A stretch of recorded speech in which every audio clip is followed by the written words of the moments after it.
বরিশালে মানবতার ঈদ উৎসব আনন্দ ভাগাভাগিতে ভিন্ন মাত্রা এনেছে। এবার ষষ্ঠ আয়োজনের কেন্দ্রবিন্দুতে ছিল শ্রমজীবী, ভাসমান ও ছিন্নমূল মানুষ।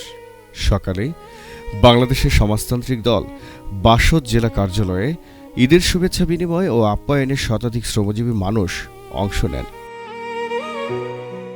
বেলা 1টা থেকে 3:30 পর্যন্ত শহরের বিভিন্ন প্রান্তে চলে ঈদের আপ্যায়ন। কাউনিয়া এলাকায় একটি বৃদ্ধাশ্রমের শতাধিক বৃদ্ধ নারী পুরুষের পাতে তুলে দেওয়া হয় ঈদের খাবার।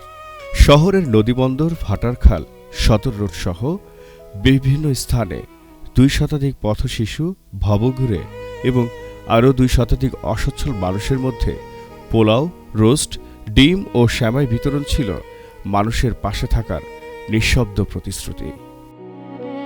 লঞ্চঘাট এলাকায় খাবার পেয়ে আবেগে আপ্লুত ভবঘুরে আলতাফ হোসেন বলেন, ঈদের দিন আমাগো তো ভালোমন্দ খাওয়ানোর সামর্থ্য নাই, তবু হেরা মগো কষ্টের কথা মনে কইরা ভালোমন্দ খাওয়ান দিছে, না পাইলে ঈদের দিনও না খাইয়া থাহন লাগত।